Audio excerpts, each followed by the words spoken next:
Hello everybody, it's Foster, and I have not said that in a while, but I am back with another video. Today, I'm going to be reading Borrow My Heart by Kasie West, chapter 16. Obviously, I have not been on here in close to 2 years now, but I'm back now. Obviously, I don't think y'all are going to put much faith into that, but I honestly don't blame you. We'll see how it goes. Anyways, here's chapter 16. I do have a lingering cough because I had the flu.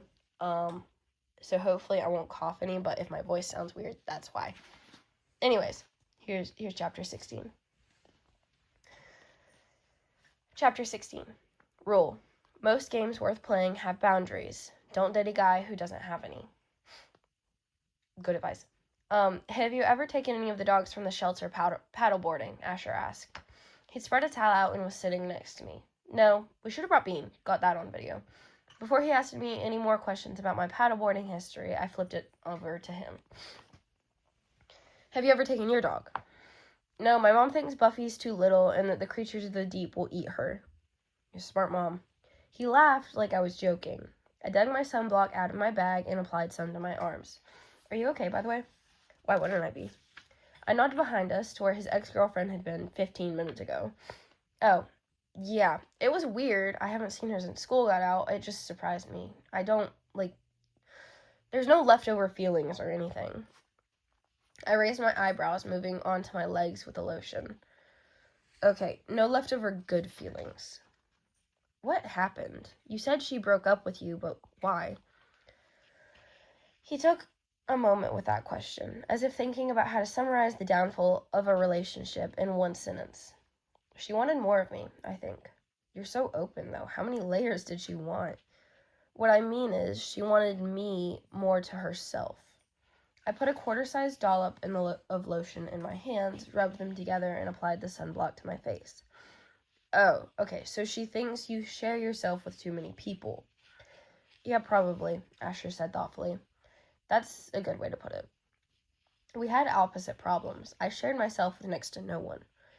Well, share myself in the non-prostitute way, he clarified. I gave a breathy chuckle. You only do it for free? His eyes went wide, and then he let out a large laugh.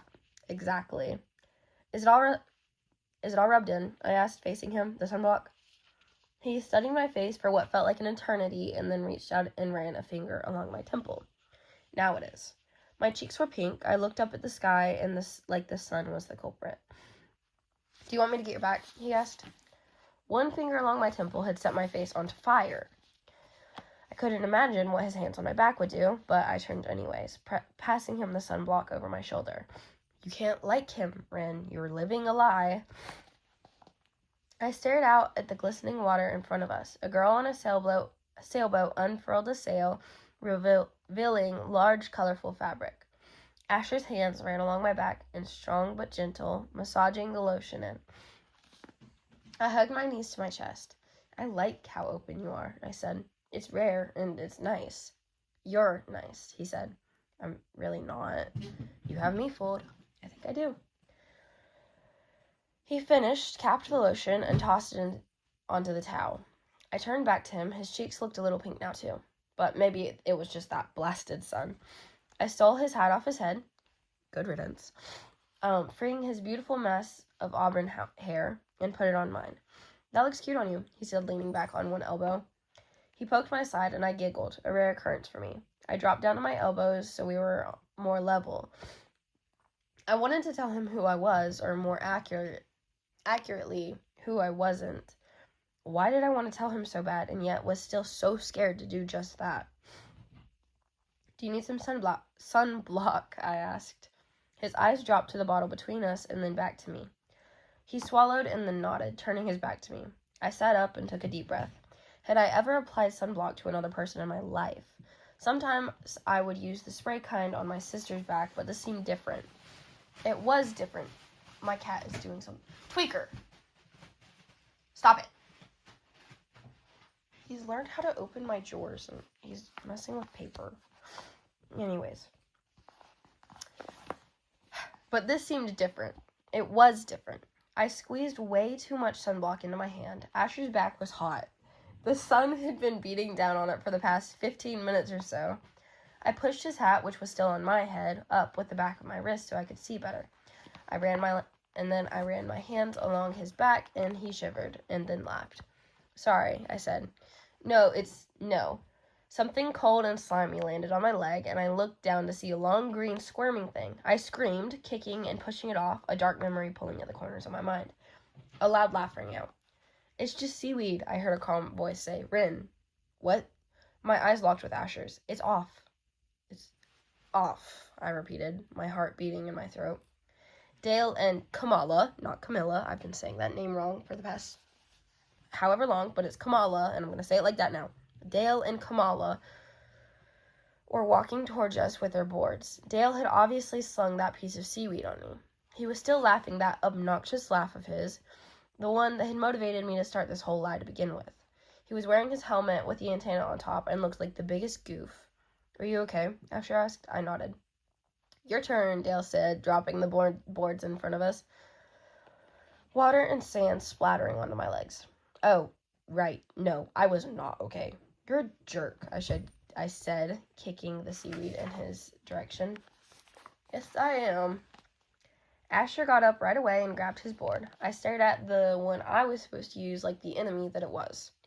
Kamala plopped down beside me. Look, she said in a low voice. I didn't even get wet.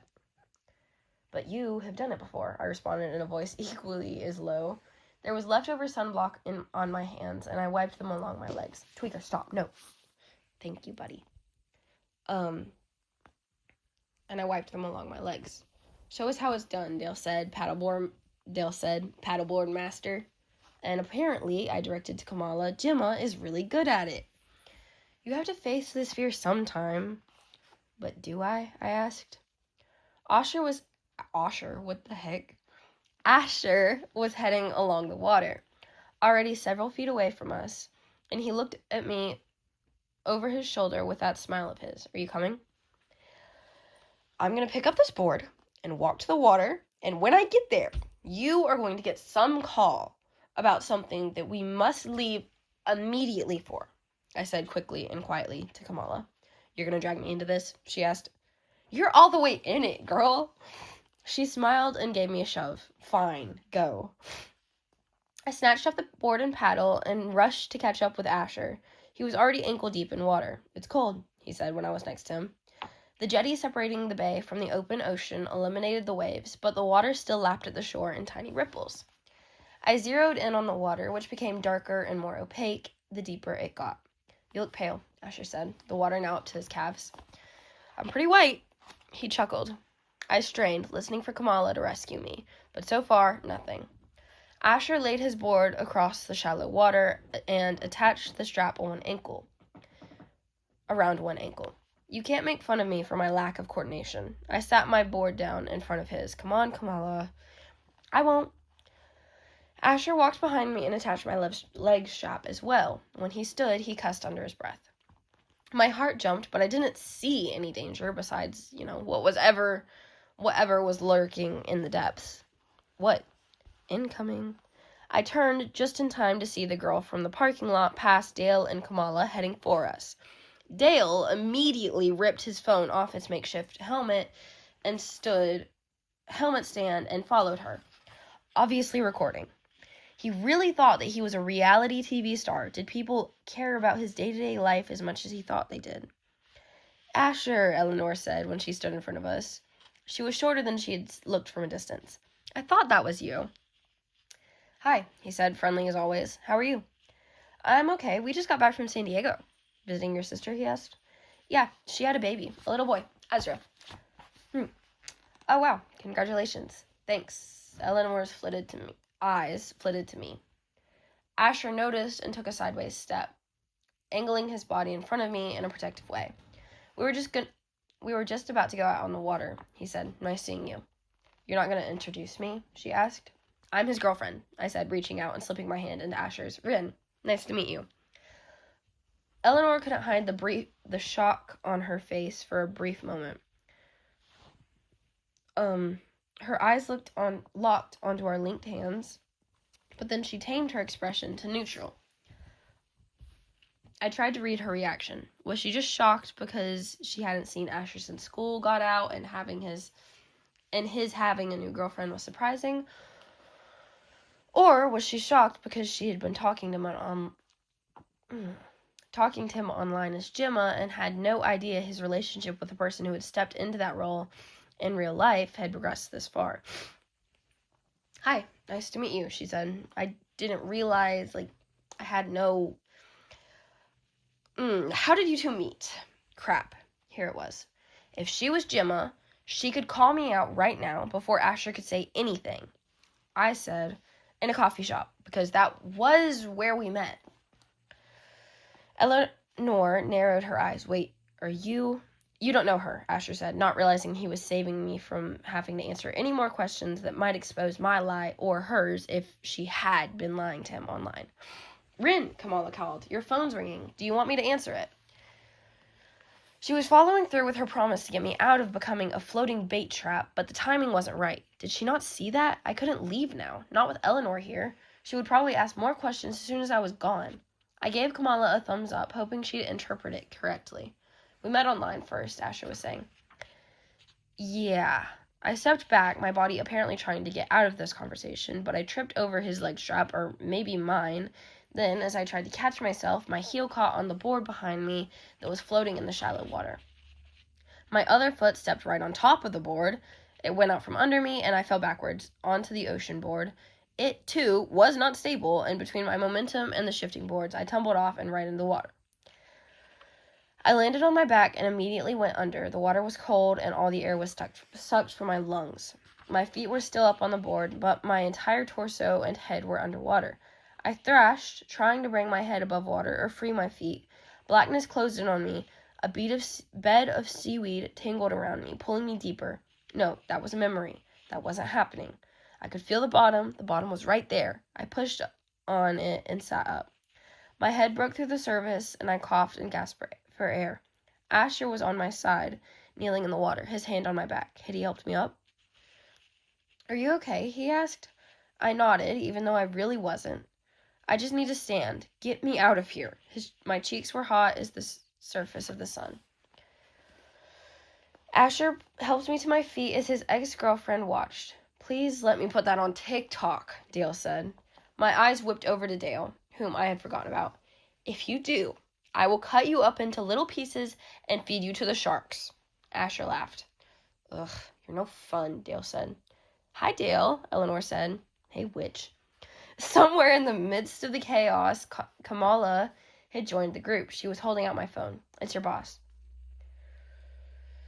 I shook my head at her, hoping she realized I need 5 more minutes. No, really, Kamala said. It's really Erin. She needs to talk to you.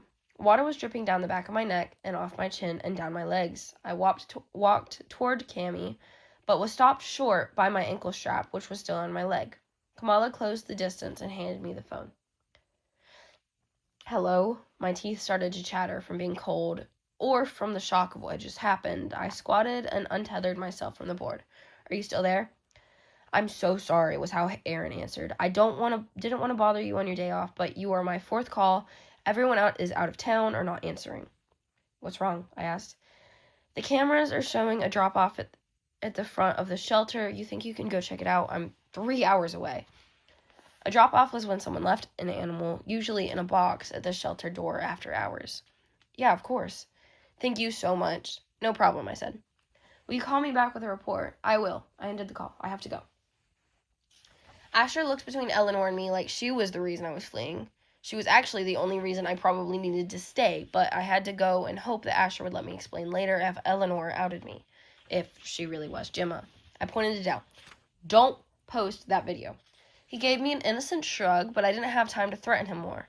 I'd have to trust that he was just jerk-like on the surface like Asher kept telling me. I reached my towel, shook it off, and wrapped it around me. When I picked up my beach tote, I remembered that Kamala had driven us here. I turned to see where she was and nearly collided with Asher. Do you really have to leave, or was that just a staged emergency exit, he asked. Dale and Kamala were right behind him. That was Erin. We had to drop off at the shelter. I'm coming with you, Asher said, abandoning the board he held. I can drive. I'll give Dale a ride home, Kamala offered. My eyes found Eleanor, still lingering by the water. Okay, let's go. And that is the end of chapter 16. I hope that you guys all liked it, and I will see you tomorrow for a new video. Thank you.